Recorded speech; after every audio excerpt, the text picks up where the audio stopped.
Welcome to the video or narrated PowerPoint for public ownership, privatisation and deregulation.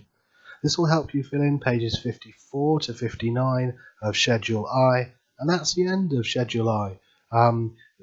So you should be able to fill this in if you follow this video. Be warned, I go through it quite quickly and I make a few points on the side, so you probably want to keep the pause button close, as well as page 54 to 59 of your notes. One way that market failure, particularly monopoly power, can be dealt with is through public ownership.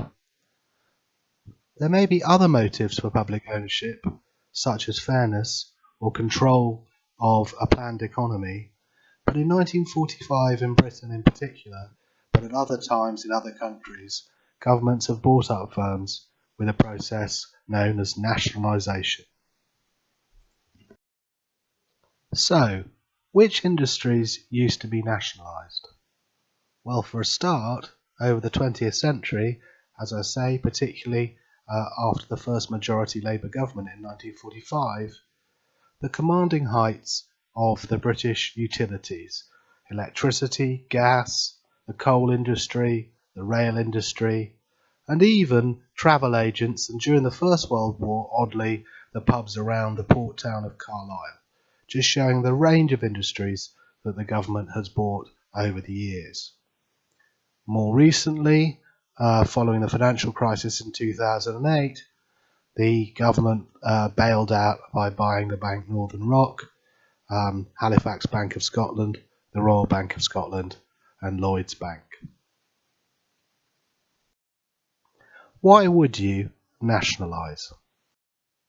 Well, the first reason is if you believed that a command or planned economy is more efficient. So you can control much more of the economy, and your macro levers are going to be more effective if you can directly choose output employment decisions of major parts of your national industry. But the main reason that probably governments would consider nationalisation is to prevent the abuse of monopoly power, especially the utilities, which, because of the large network effects, are often considered natural monopolies. Other reasons that are not so important but you might consider is that if a government is judged on its levels of unemployment, it can feather bed employment in its nationalised industries. It can provide goods and services and products and indeed good wages and employment directly to people who are poorer, so improving equality. And if an industry had heavy levels of pollution, for example, such as electricity generation, or if it had very large positive externalities, say for example museums, education and health, the government may wish to nationalise those industries in order to take account of those externalities, which after all would be a market failure in the free market. From 1979 in particular, when after many years of a post-war social democratic consensus, a new right conservative government was elected in Britain, many of the former state-owned industries were denationalised, and they changed the word for denationalisation to privatisation to be more positive. This was the sale of government-controlled firms on the markets to private shareholders, to lots and lots of individuals and institutions, to move them back into the private sector. So what firms were created through privatisation since 1979? British Airways was one of the first to be privatised.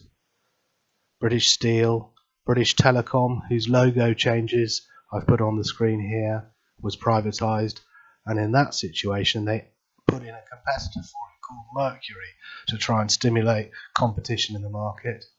The gas, water and electricity companies were vertically disintegrated and then broken up and privatised, and the railway network was vertically disintegrated.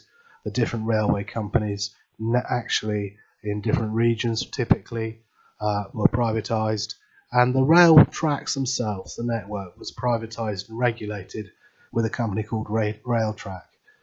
This was a bit of a failure, and it was sort of renationalised as Network Rail.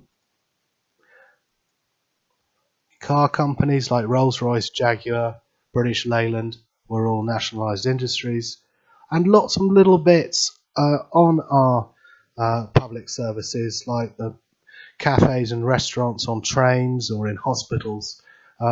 Councils were forced to tender those out to the private sector rather than running them themselves. Why do you think that the government decided it would be better to return those businesses to private hands? Well, there's a long way of putting it, but the short way is the government in the 1980s believed pretty much in principle that free markets allocated resources better than by command economy, quotas, and the government sector. You could go into more detail about this if you thought about the argument that competition brings allocative and productive efficiency. You could also discuss the fact that shareholder discipline, the need to make profits, ensures that these firms try as hard as they can to be efficient. So, what are the advantages of privatisation? Well, when you think of industries like the airlines, where there's plenty of competition, privatisation certainly could bring the market being much more competitive than a national monopoly. In industries which were natural monopolies, such as the utilities, gas, electric, water, and trains, they vertically disintegrated. They broke up the industry into its component parts. So, for example, the national grid was a single monopoly, but all the rest of the electricity industry, the electricity generation and the distribution of electricity to households, could be broken up into competitive markets with all the benefits of competition. Productive and allocative efficiency is therefore the assumed benefit of competition. Before privatisation, why would you reduce costs? It's only going to be painful to do so, and you know that you're owned by the government, so there's effectively unlimited funds. If you're privatised, the profit motive means that you want to reduce cost. And as we've explained, competition should drive price down to marginal cost, in theory, increasing allocative efficiency.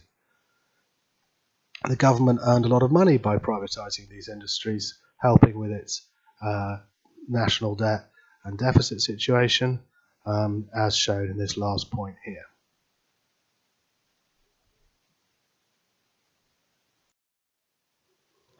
Why might privatisation not be as good as it's cracked up to be? Well, in the first case, you have to consider whether these industries that were formerly nationalised could really bear competition. A lot of them had economies of scale, and at least until they found the solution of vertical disintegration, you potentially were creating, say for example with British Telecom, a private monopoly to replace a public monopoly.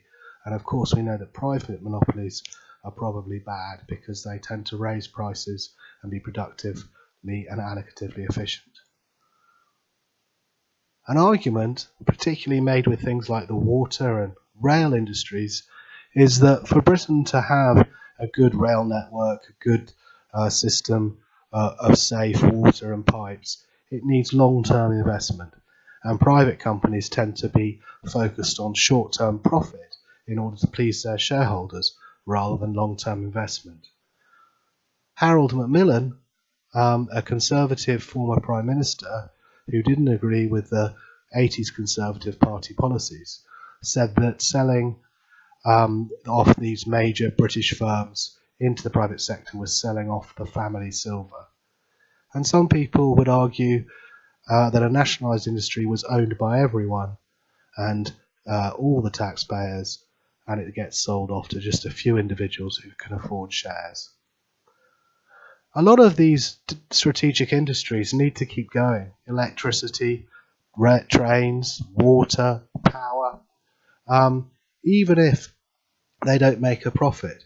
So the government's going to end up subsidising them anyway. The argument, therefore, is that you might as well nationalise it and make sure that the money you're spending in subsidy is spent wisely than end up giving subsidies to private companies. This was somewhat the situation that the government got in with Railtrack, the privatised network of railway lines, which needed lots of subsidy in order to continue to keep our railways going, and in the end they renationalised it so that at least they had control. The BT example was a concern to the government, the idea that they had privatised something which had monopoly power. So in this case they took the rather extraordinary, though theoretically quite neat solution of inventing a new competitor for British Telecom. Here you can see, somewhat amusingly, the Mercury telephone box, which was going to be dotted around the country to compete with British Telecom. And during that period, new phones that came out had a little Mercury button, so you could choose whether to pay for a telephone call through BT or Mercury. In the end, the telephone and telecommunications and internet industry has opened up quite considerably, and British Telecom is just one of the companies competing to provide services with lots of other companies. So in the end, the competition worked. Although, of course, British Telecom still controls the cables, and unless they're properly regulated, they could abuse their monopoly power using vertical control. A related concept to privatisation is deregulation. That is, in industries which are privately owned, but nevertheless highly controlled by the government through regulations, the government felt that sometimes you could take those regulations away because the free market and competition would do the job of regulators of ensuring that the consumers had a fair deal. Free schools and academies have opened up in the education sector. These are state schools that are much less regulated than council schools in the spirit of competition. Buses, airlines, airports, television, all of these have been deregulated. Remember, in the old days, there was just BBC, the nationalised television. There are the dental services much privatised now, and other people can join the industry. And to an extent, the NHS has got some sort of element of market put into it. Your notes has this article on the problems of bus deregulation. There certainly has been an increase in competition. National Express coaches, for example, used to be a nationalised industry, and people had no choice over which coach company to go on. But there have been disadvantages with deregulated buses. The fleet of buses has got older and older as firms seek to maximise profit by not renewing buses. And in any case, rather like the problems of rail privatisation, in the end, each route is somewhat of a natural monopoly, and consumers don't have real competition because, after all, who waits for the next train or the next bus just because it might be a different company? Everyone always takes the first one coming along. So if you think about it, having lots of competition on any given bus route is pretty unlikely. So, what arguments can you put in favour of deregulation? You're removing a legal barrier to entry by deregulating a market. You're allowing any private firm to go in, which should promote competition. Hopefully the competition drives down costs. And as we said, the legal barriers to entry have gone, so it's certainly more contestable. And you reduce the risk of regulatory capture. Regulatory capture is the concept that the people, the government organisations that are supposed to regulate private industry tend to end up in a cosy relationship and so don't do their job properly. On the other hand, the reason you had the regulations may have been to control for a market failure, and therefore if you take away the regulation you have less ability to provide for the market failure in the market that we're talking about. So for example, if you deregulate education, you might not make it available to all at the same price. There may be other barriers to entry anyway, other than regulations. It's pretty difficult, for example, to compete with big electricity companies or gas companies, and it's quite difficult to compete with British Airways, even if you are allowed to do so because of their size and power and the economies of scale. They may be close to natural monopolies. And whether it's the problem of duplicating, like the thought of having two different bus companies running the same route, or the loss of economies of scale, it's not necessarily clear that encouraging new firms to come in by deregulating the market will be more efficient, because they might not take advantage of economies of scale. That's the end of this brief whistle-stop tour through nationalisation, privatisation, and regulation and deregulation. Broadly speaking, the argument goes that privatisation and deregulation get you all the advantages of the market.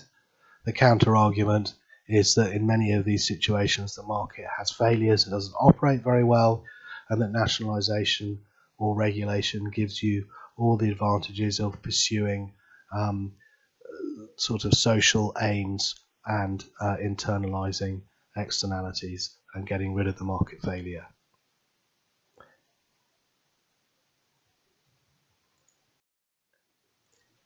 That's the end now. I know that I went through very quickly. Do go back and make sure you've got the notes correct, and do ask if you've got any questions, or if you like, you can check the textbook, which is pages 163 to 171 on this topic.